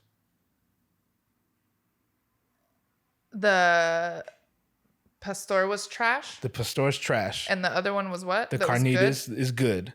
So your second round, you got the same one that you knew is good, and then you want to try something new, so you get the asada. Which one of those two do you eat first? I would go with asada. Okay. To try it, because I already know the carnitas is good, so you got to end with a bang. Yes, that's exactly how I operate. I feel like you could learn so much about people with that question. You know what I mean? Yeah. It's like a gamble because you're like, I know this is good, so I'm going to eat it. But then like, what if the other one isn't good? Yes. You're going to end your meal on that? Exactly. Fuck that. Disappointing as fuck. It's like some security shit. Like, I know this is good, so I'm going to put my chips on that one. 100%. I feel like probably I'm that way a lot in life. You know what I'm saying? Yeah. Yeah. That's awesome. I'm glad I asked. I was half expecting to be like, what the fuck? What? I don't know. No, I get it. Okay. I actually just recently took the Myers-Briggs personality test. Oh, really? Have you taken that? I have. Yeah. A long time ago. I did. I feel like I did a long time ago too. Like a long ass time ago, and I didn't remember Yeah, that's where I'm at. I don't even remember. I'll send it to you. I'm interested. Okay, cool. Yeah. Let's see. Oh, not gonna ask that one. That one was for Xer. Ask me. I'll pretend to be Xer. Would you rather die at the height of the greatest trip of your life, or while having sex with the most beautiful woman you've ever seen? Ooh, that's a great question. I thought so, right? There's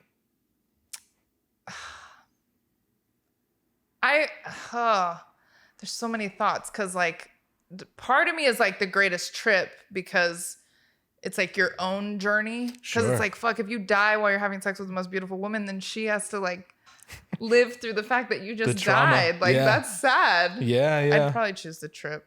Yeah. But I'd fuck a beautiful woman before I went out. Sure. Oh yeah. Standard. Yeah. But I wouldn't ask her for her name. I wouldn't give her mine. And I'd leave her in the hotel room and then I'd go trip. Then she wouldn't have to live with the guilt. That's kind of how I always do it. Is that how you always do it? She wouldn't have to live with the guilt of knowing that I died immediately after. Oh, you're a sweetheart. Yeah. Yeah, you're very accommodating. I'm here for my people. That's hilarious. Would you rather skydive or scuba dive? I may have asked you that last time. You didn't. Probably skydive. I would do both. Probably skydive, yeah. Okay. So no fear of heights. No. I was gonna ask why when you said you thought you're gonna faint in the pyramid, why was that? It was just really stuffy. Okay. And like you're like crawling and climbing at an incline. I wasn't the most active at that point in time. So it was like, it was just a workout and it's stuffy and there's people in there and it's a really small space. Enclosed? Yeah. That sounds like a disaster. Yeah, it's not, it wasn't pleasant. Like, I guess I went halfway up and then you go the rest of the way up and there's like a room that you can go into. Okay. But I don't know. There was a part of me that was like, I don't really need this. Yeah. I don't need to like go in that room. I get it. I've been in rooms. I'm in a room right now. God damn it. Yeah. No, I fucking feel you. Yeah. The return on investment just ain't there. Yeah. I feel you. I 100% feel you. Are you afraid of the ocean at all? No. I'm not really afraid of the ocean. I'm kind of a mermaid. Like I grew up swimming and I'm kind of recklessly fearless about the ocean actually, because when I was in Miami last year for my birthday, we went swimming in the ocean and then we found out there was a bunch of sharks out there. Oh shit! I was just like, whoa! Oh fuck a shark. Yeah. So I don't know. It depends. Like but then again, I'm like I'm not really. I don't like to live in fear of shit. No, I feel like, you know what? If it's my way to go out and get fucking eaten by a shark, that's what's going to happen. Yeah. But it's not particularly something that I'm afraid of. Okay. Well, coincidentally. I don't like feeling things on my feet though, when I'm not like. I know a few people like that. Yeah. Touching the ground in water. Like that's a little weird, but. Yeah. But like I can swim and I enjoy swimming and I like to I fucking swam pretty far out when I was in Hawaii. Like, so that's fine. But yeah, there's sometimes something a little creepy about the deep blue sea. Oh, 100%. Yeah. The devil in the deep blue sea. Yeah. Yeah. There's a few devils in the deep blue sea. Yeah. Yeah. When we're at a river, I'm generally not afraid. The ocean freaks me out a little bit, but, like fuck a river, that's easy. But then we were like floating down the river and it's really deep, but the seaweed was so high that like it brushes your feet. Yeah, that's and you just creepy. think someone's gonna grab you and pull you creepy. down. Yeah, exactly. Creepy. Exactly. Yeah. Fuck that. Yeah. Coincidentally, would you rather be eaten alive by a shark or a bear?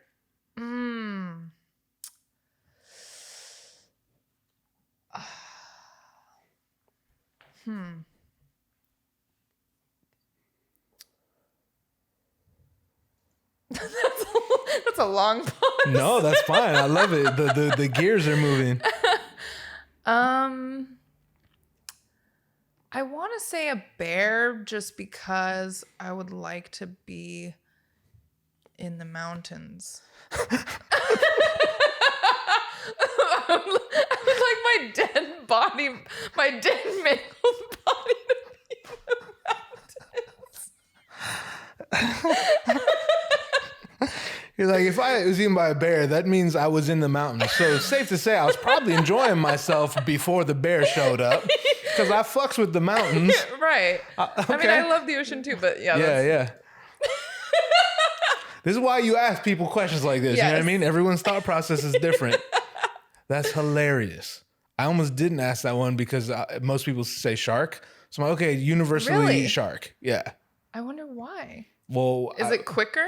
Is that why? I think I just assume like if he takes me underwater, I could just like breathe in all the water and drown myself. Oh, that's true. Yeah. That's funny because I was thinking the opposite. Like, fuck, I gotta get eaten by a shark and drown. As opposed to also being mangled by a bear and left in the beautiful woods with the trees. Just bleeding out, staring at your innards. Jesus Christ. Well, yeah. Okay, well, you're the first bear answer. So there's that. I fucks with it. Last question. If you had to convert and like be about it to any religion, what would it be? Ooh. Did you grow up religious? No. No? Okay. I don't know. I don't know if I can answer that. None. Yeah, I get you. Yeah, I don't know. I'd probably create my own. There you go. You haven't created your own? I mean, I'm not, it's in the works. Yeah. The Bonnie Blue Experience, after season 1 coming soon. Yeah. After the NPC, for sure. Once we get that dialed in. After the sci-fi novel. Yeah, right. Right? We'll Scientology. There you go. That's how it started. Exactly. That's how it started. Yeah, you're the next L. Ron Hubbard then. Es lo que pasa. Right. All right, so you create your own. I accept that. Okay. I accept that. Thank you. This was fun. It was fun. Thank you for driving out here and hanging out in this weird fucking barbershop with me. Thank you. This was awesome. Fun. Cool. I'm very happy for you. Genuinely, as a friend, I'm happy for you. Your energy is radiating and I'm happy to be in the presence of it. All right. Thank you. We got to take a trip together. Let's do it. Not like a psychedelic trip though, right? No. Like an actual trip. But that one, I'm down for. I'm not down for that right now. I'll get back to that, but. All right.